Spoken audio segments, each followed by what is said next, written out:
నమస్తే Vamsi TV news కి స్వాగతం. ముందుగా ముఖ్యాంశాలు.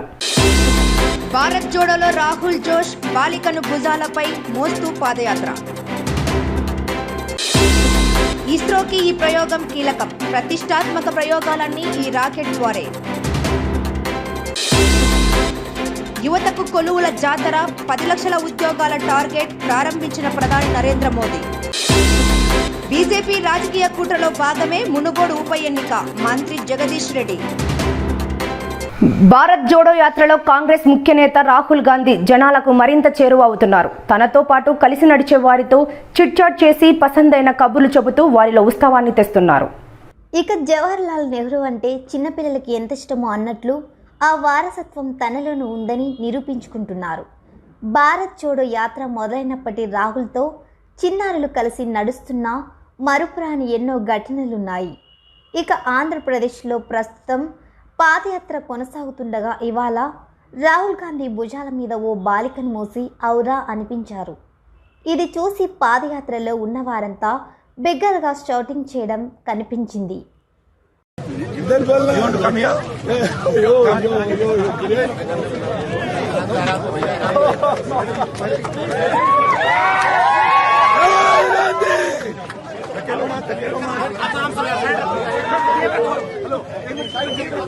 Okay, you want to walk?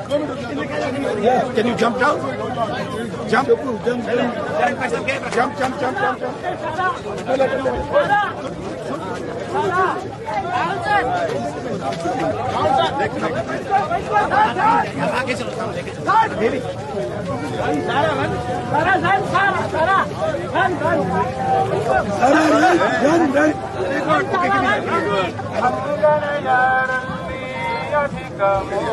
మరో ప్రయోగానికి సిద్ధమవుతోంది భారత్ అంతరిక్ష పరిశోధన సంస్థ ఇస్రో. నెల్లూరు జిల్లా శ్రీహరికోటలోని సతీష్ ధావన్ స్పేస్ సెంటర్ నుండి GSLV Mark 3 రాకెట్ ప్రయోగానికి కౌంట్డౌన్ మొదలైంది. ఇవాళ అంటే 23/10/2022న ఆదివారం అర్ధరాత్రి GSLV Mark 3 రాకెట్ నింగిలోకి దూసుకెళ్లనుంది. ఈ ప్రయోగం ద్వారా 5200 కిలోల బరువు కలిగిన యూకేకి చెందిన 36 నానో ఉపగ్రహాలను నింగిలోకి తీసుకెళ్లి కక్షలోకి ప్రవేశపెట్టనున్నారు. ఈ నేపథ్యంలో చెంగలమ్మ పరమేశ్వరి అమ్మవారి దేవస్థానానికి వెళ్లిన ఇస్రో చైర్మన్ డాక్టర్ సోమనాథ్ అమ్మవారిని దర్శించుకొని ప్రత్యేక పూజలు నిర్వహించారు. ఆ తరువాత మీడియాతో మాట్లాడుతూ ఇవాళ అర్ధరాత్రి జరిగే GSLV Mark 3 రాకెట్ ప్రయోగం ఇస్రోకి చాలా కీలకమన్నారు. ఇది పూర్తి స్థాయి వాణిజ్య ప్రయోగం. ఇస్రోలో అతిపెద్ద రాకెట్ ద్వారా ఇతర దేశాల ఉపగ్రహాలను మొదటిసారి పంపుతున్నామని వెల్లడించారు డాక్టర్ సోమనాథ్. ఇక త్వరలో చంద్రయాన్, గగన్యాన్, మానవరహిత, మానవ సహిత లాంటి ప్రయోగాలన్నీ Mark 3 రాకెట్ ద్వారానే చేస్తామని పేర్కొన్నారు. గత నెలలో విఫలమైన SSLV రాకెట్ స్థానంలో మళ్ళీ డిసెంబర్ నెలలో ఈ తరహా ప్రయోగం చేస్తామన్నారు డాక్టర్ సోమనాథ్. నవంబర్ నెలలో PSLV 54 రాకెట్ ప్రయోగం ఉంటుంది. ఈ రాకెట్ ద్వారా ఓషియన్ షార్ 3 ఉపగ్రహాన్ని నింగిలోకి పంపుతామన్నారు. రేపు జరిగే రాకెట్కు సంబంధించి 2వ దశలో ద్రవ ఇంధనం నింపుతున్నారు. కౌంట్డౌన్ ప్రక్రియ సవ్యంగానే జరుగుతుందని వెల్లడించారు. జేఏసీ రాష్ట్ర vice chairman Biryala Sriram, JAC రాష్ట్ర కమిటీ మెంబర్ గిరి, ఐటీ శాఖ మంత్రి గుడివాడ అమర్నాథ్ సోదరులు గుడివాడ సతీష్ను కలిసి ఏపీ ఫైబర్ ఆపరేటర్స్ పడుతున్న ఇబ్బందులను వారికి వివరించారు. అలాగే అన్ని జిల్లాల నుండి ఏపీ ఫైబర్ బిల్ 15వ తారీఖు కట్టాలి, లేకపోతే చట్టపరంగా చర్యలు తీసుకుంటామని అధికారులు మెసేజ్ రూపంలో బెదిరింపులు చేస్తున్న సందర్భంలో అన్ని జిల్లాల ఆపరేటర్స్ నుండి జేఏసీ రాష్ట్ర కమిటీకి వచ్చిన విజ్ఞాపనలు దృష్టిలో పెట్టుకొని మంత్రిని కలవాలని నిర్ణయించుకున్నామన్నారు. ఈ మేరకు గుడివాడ సతీష్ని కలిసి తమ సమస్యలను వినతిపత్రంగా వారు అందజేశారు. సతీష్ వెంటనే స్పందించి వినతిపత్రం కాపీని OSకు పంపి యూనియన్ వారి సమస్యలను వెంటనే క్లియర్ చేయమని చెప్పడం జరిగిందని తెలిపారు. OS స్పందిస్తూ విజయవాడ వచ్చి మీకు ఏమైనా సమస్యలు ఉంటే సంబంధిత అధికారులతో మాట్లాడి క్లియర్ చేస్తామని ఫోన్లో చెప్పడం జరిగిందన్నారు. త్వరలో విజయవాడ వెళ్ళి 15వ తేదీన కట్టమంటున్న బిల్లింగ్ను 25వ తారీఖు వరకు పొడిగించాలని జేఏసీ కృషి చేస్తుందని ఆపరేటర్ మిత్రులకు ఆంధ్రప్రదేశ్ కేబుల్ ఆపరేటర్ల జేఏసీ తరపున తెలియజేశారు. నారాయణపురం భూములను తరతరాలుగా సాగు చేస్తున్న రైతులకు పట్టాలిచ్చి సాగు హక్కులు కల్పించాలని సిపిఎం పార్టీ జిల్లా కార్యదర్శి డి గోవిందరావు, జిల్లా కార్యదర్శి వర్గ సభ్యులు కె మోహన్ రావు డిమాండ్ చేశారు. నారాయణపురం భూ పోరాట కమిటీ ఆధ్వర్యంలో చిలకపాలెంలో జరిగిన సమావేశంలో వారు మాట్లాడారు. ఏచర్ల మండలం చిలకపాలెం గ్రామానికి ఆనించి ఉన్న నారాయణపురం భూములను తరతరాలుగా దళితులు, బీసీలు సాగు చేస్తున్న భూ సాగుదారులకే భూములు అప్పగించి పట్టాలు ఇవ్వాలని కోరుతూ దశల వారీగా పోరాటాలు నిర్వహిస్తామని అన్నారు. శ్రీకాకుళం జిల్లా ఏచర్ల మండలంలోని చిలకపాలెం గ్రామం వద్ద నారాయణపురం రెవెన్యూ పరిధిలో ఉన్న సుమారు 200 ఎకరాల భూమిని తరతరాలుగా చిలకపాలెం గ్రామానికి చెందిన ఎస్సీ, బీసీ కుటుంబాలకు చెందిన రైతులు సాగు చేసుకుంటున్నారని అన్నారు. రెవెన్యూ రికార్డులలో 28 ఎకరాలు ఇనాము భూమిని మాత్రమే 1904వ సంవత్సరం ఇనాముదారుల నుండి అందవరపు గోవిందరాజులు కుటుంబం కొనుగోలు చేసినట్లుగా ఉన్నదని, మిగిలిన 171 ఎకరాల భూమి చిలకపాలెంకు చెందిన ఎస్సీ, బీసీ రైతుల సాగులోనే ఉన్నట్లు రెవెన్యూ అండగల్లో 2012 వరకు రికార్డు ఉందని అన్నారు. అయితే ప్రభుత్వ అండతో అందవరపు కుటుంబ వ్యక్తులు, కొంతమంది రియల్ ఎస్టేట్ వ్యాపారులు రెవెన్యూ అధికారులతో కుమ్మక్కై అండగల్ నుండి రైతుల పేర్లను తొలగించి తమ పేర్లతో తప్పుడు పాస్ పుస్తకాలు సృష్టించారని తెలిపారు. తమ భూములను కాపాడాలని రైతులు 190 రోజులు నిరాహార దీక్షలు ఏచర్ల ఎంఆర్ఓ కార్యాలయం వద్ద ఆందోళన చేశారని, ధర్నాలు చేపట్టారని అన్నారు. సాగు చేస్తున్న నారాయణపురం భూ సాగుదారులకు పట్టాలు ఇచ్చి న్యాయం చేస్తామని అధికారులు హామీ ఇచ్చారని గుర్తు చేశారు. అయినా ఖాతరు చేయకుండా కబ్జాదారులు ప్రభుత్వ అండతో ఆ భూముల్లో ఉన్న జీడి, టేకు, నీలగిరి తోటలను, పశువుల సాలలను బుల్డోజర్లతో తొక్కించేశారని ఆవేదన వ్యక్తం చేశారు. రైతుల భూములలో తోటలను, పంటలను ధ్వంసం చేస్తూ మట్టి తవ్వకాలు చేపడుతున్నారని, వాటిని నిలుపుదల చేయాలని డిమాండ్ చేశారు. తరతరాలుగా సాగు చేస్తున్న నారాయణపురం భూములను నమ్ముకొని జీవనం సాగిస్తున్న వేరే ఆధారం లేని పేదలు భూములు లాక్కోవాలని చూస్తే సహించేది లేదని హెచ్చరించారు. ఈ సమావేశంలో సిఐటియు జిల్లా కార్యదర్శి ఎన్వి రమణ, నారాయణపురం భూ పోరాట కమిటీ నాయకులు Tonangi, Nandodu K Appanna, K Sitaram, P Buchiraju, T Ravanamma, P Parvathi, T Asiramma, T Sushila తదితరులు పాల్గొన్నారు.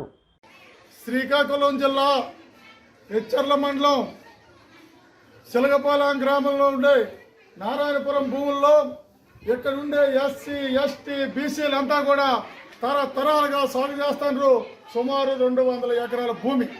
వీళ్ళందరి పేర్లు కూడా అడంగల్లో ఉండేవి. ఇవన్నీ కూడా రియల్ ఎస్టేట్ వ్యాపారులు, రెవెన్యూ యంత్రాంగం కొమ్మక్కయ్యి అవన్నీ తొలగించి ఈరోజు ఫేక్ రికార్డులన్నీ కూడా సృష్టించినారు. దీని మీద సమగ్రమైన దర్యాప్తు జరపాలని చెప్పి మేము డిమాండ్ చేస్తాం. అంతేకాదు ఈ తరతరాలుగా సాగు చేస్తున్న వీళ్ళ రైతులందరికీ పట్టాలు ఇవ్వాలా, సాగు హక్కులు కల్పించాలా.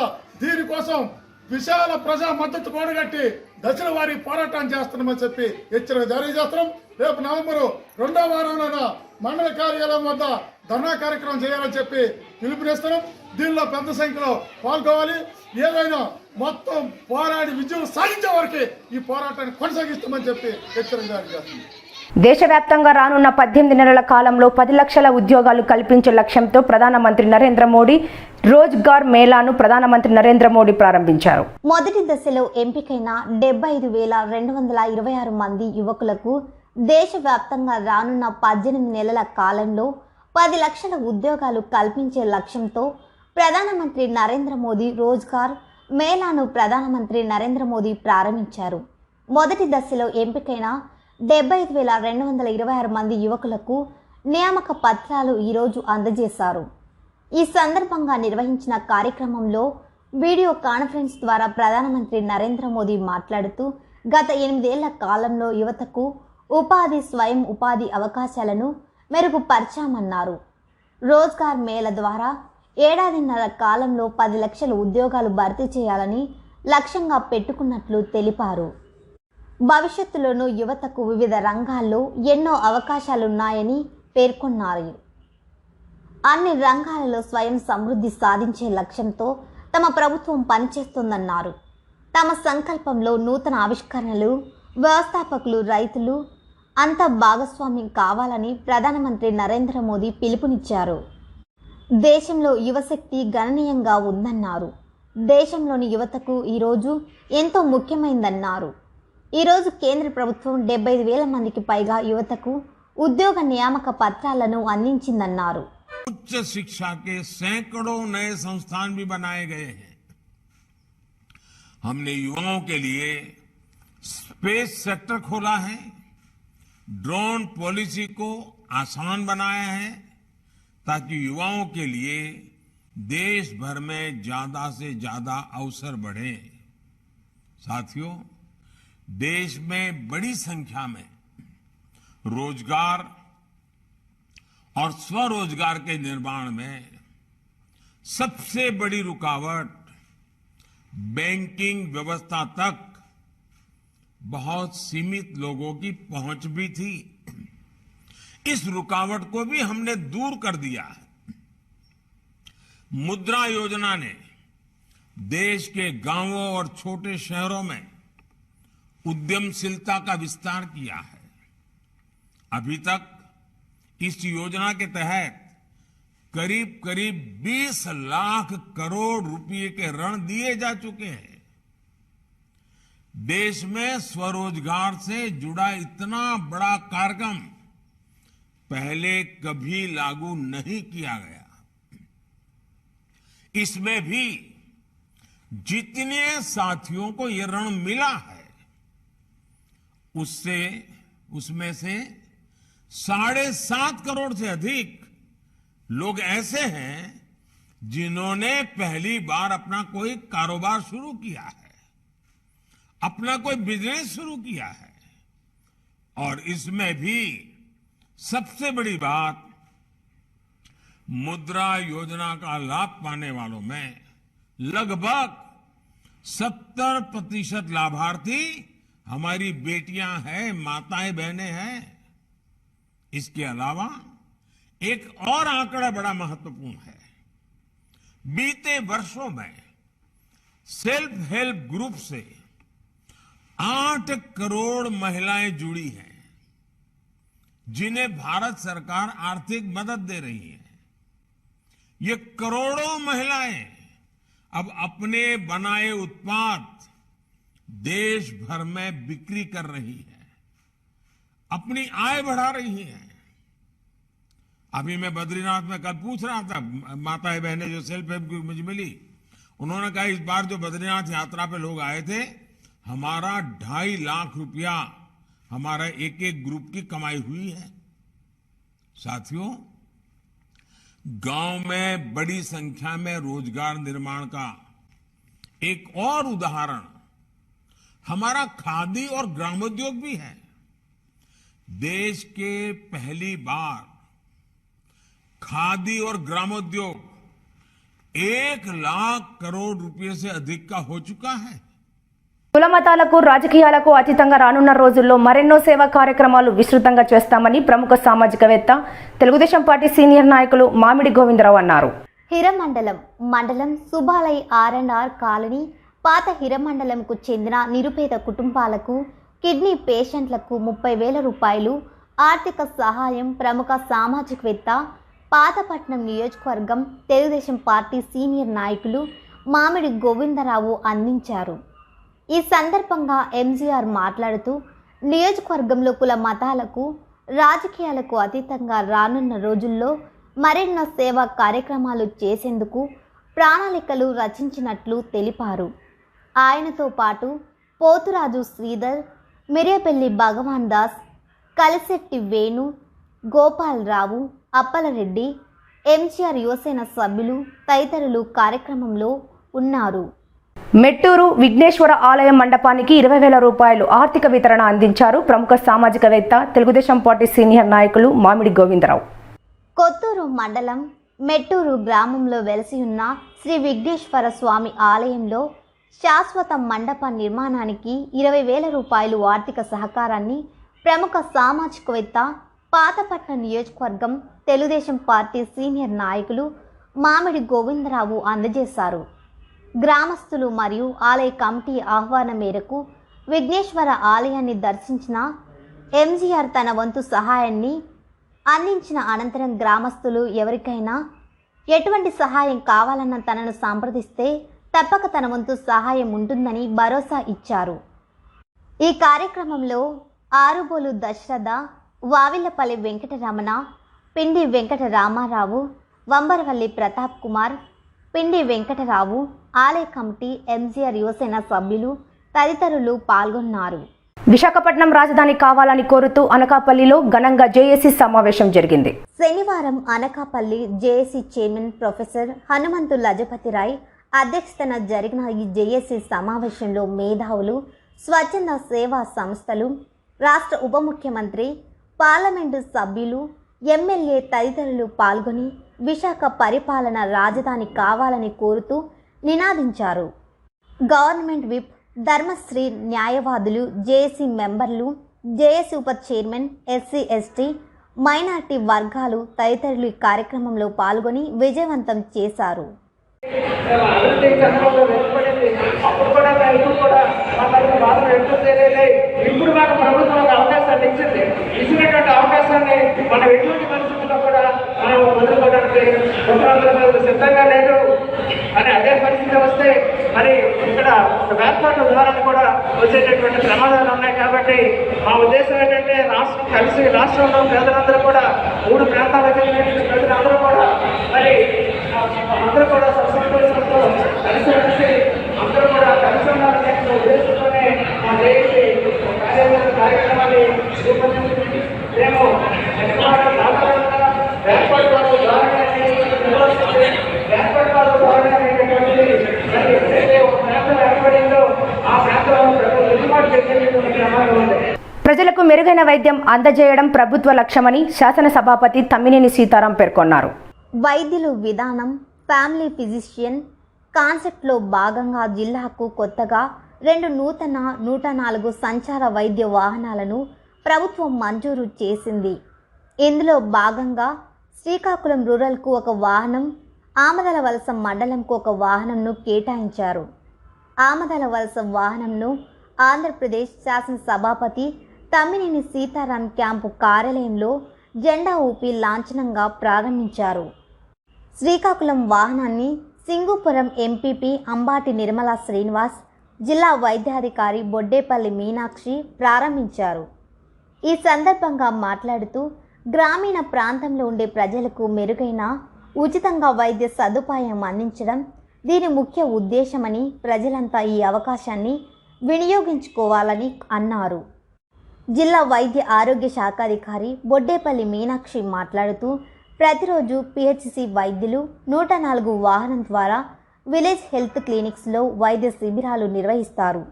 దీనిలో సంబంధిత ఆరోగ్య సిబ్బంది, ఎంఎల్హెచ్పి, ఏఎన్ఎం, ఆశా కార్యకర్తలు పాల్గొననున్నారని తెలిపారు. శ్రీకాకుళం 104 వైద్య సేవల జిల్లా మేనేజర్ ఉంగటి లక్ష్మణరావు మాట్లాడుతూ శ్రీకాకుళం రూరల్, ఆమదలవలస మండలాల ప్రజలకు ప్రతిరోజు 104 వాహనాల ద్వారా వైద్య సేవలు అందించబడతాయని అన్నారు. ఈ కార్యక్రమంలో సింగుపురం పిహెచ్సి వైద్యాధికారులు, వైద్య సిబ్బంది, దూసి పిహెచ్సి వైద్యాధికారులు, వైద్య సిబ్బంది, 104 డివిజన్ల మేనేజర్లు K Mukundarao, G Shivaji, K Pradeep తదితరులు పాల్గొన్నారు.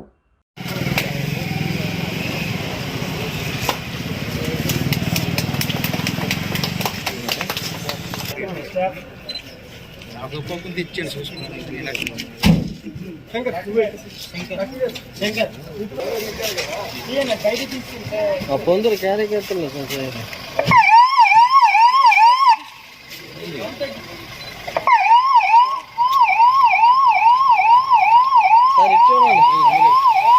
సార్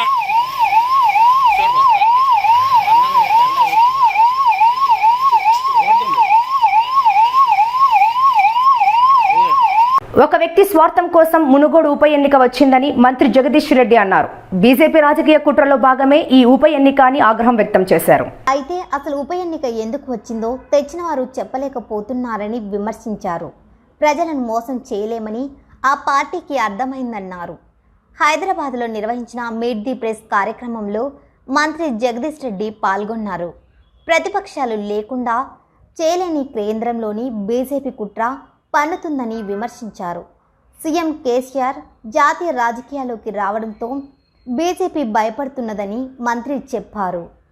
కేసీఆర్ గారు చేసిన ప్రయత్నంలో భాగంగా మరి దాదాపు సంవత్సరానికి 15,000 కోట్లకు పైగా రూపాయలు రైతాంగానికి అందిస్తూ ఇప్పటికే దాదాపు 60,000 కోట్ల రూపాయలు పైగా అందిస్తే దాంట్లో 6 రూపాయలు కూడా మోదీ గారు ఇచ్చింది లేదు.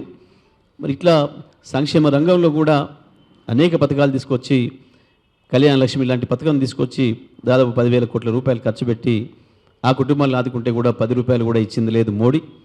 కానీ ఒక వ్యక్తిని కొనడానికి ఒక 18,000 కోట్ల రూపాయల కాంట్రాక్ట్ ఇచ్చి ఈ ఉప ఎన్నిక సృష్టించిన సందర్భంలో మరి నల్గొండ జిల్లా ప్రజలు, మునుగోడు నియోజకవర్గ ప్రజలందరూ కూడా ఆలోచించి ఇంకా చేయవలసిన కార్యక్రమాలు కూడా ఉన్నాయి.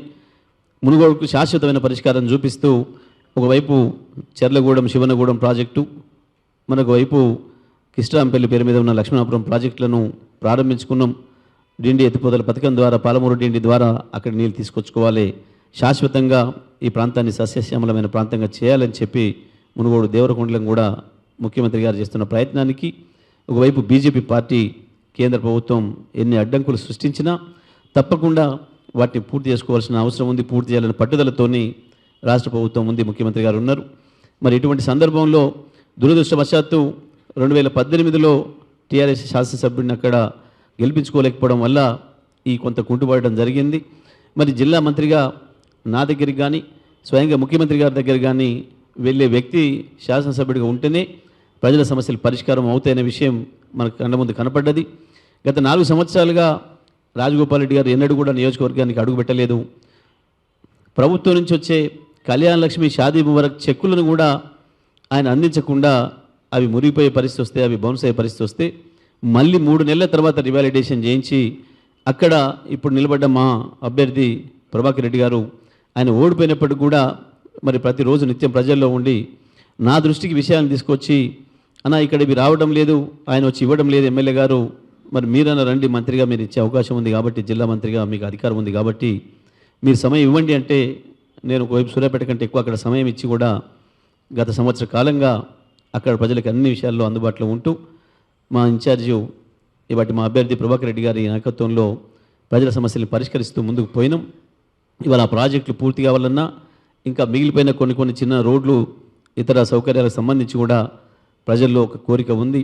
అటువంటి సమస్యలు పరిష్కారం చేయాలంటే తప్పకుండా టీఆర్ఎస్ పార్టీ అభ్యర్థి, కేసీఆర్ గారి నాయకత్వంలో పనిచేసే అభ్యర్థి గెలిస్తేనే అది సాధ్యమవుతుంది. కాబట్టి తప్పకుండా మరి కారు గుర్తుపైన ఓటేసి మా అభ్యర్థి కూసుకుంట్ల ప్రభాకర్ రెడ్డి గారిని గెలిపించి మరి మునుగోడు సమస్యల పరిష్కారానికి ప్రజలు ప్రయత్నం చేసుకోవాలని, ఒకవైపు ఇవాళ బీజేపీ చేస్తున్న కుట్రలను తిప్పికొడుతూ ఒక అవినీతితో రాజీనామా చేసి, కుటుంబ స్వార్థం కొరకు రాజీనామా చేసి ఈ ఉప ఎన్నికలను తీసుకొచ్చిన ఒక అమ్ముడుమైన అభ్యర్థిని ఓడించి తగిన గుణపాఠం చెప్పాలని, తప్పకుండా టీఆర్ఎస్ అభ్యర్థిని గెలిపించాలని చెప్పి అందరూ కూడా విజ్ఞప్తి చేస్తూ, ఇటీవల విశాఖ భూముల విషయంలో వచ్చిన అభియోగాలను దృష్టిలో పెట్టుకుని రెవెన్యూ మంత్రిగా వివరణ ఇవ్వాలని మాజీ మంత్రి గుండా అప్పల సూర్యనారాయణ డిమాండ్ చేశారు. శనివారం అరసవెల్లిలో గల తన స్వగృహంలో అప్పల సూర్యనారాయణ విలేకరులతో మాట్లాడారు. విశాఖపట్నంలో భూముల విషయంలో జరుగుతున్న అవకతవకలు ప్రజలకు తెలియజేయవలసిన అవసరం ప్రజా ప్రతినిధులపై ఉందన్నారు. ఈ నేపథ్యంలో రెవెన్యూ మంత్రి ధర్మాన ప్రసాదరావుపై వస్తున్న అభియోగాలపై ప్రజలకు వివరించాలని డిమాండ్ చేశారు. ప్రస్తుతం ప్రింట్ మీడియాతో పాటు ఎలక్ట్రానిక్ మీడియా, సోషల్ మీడియా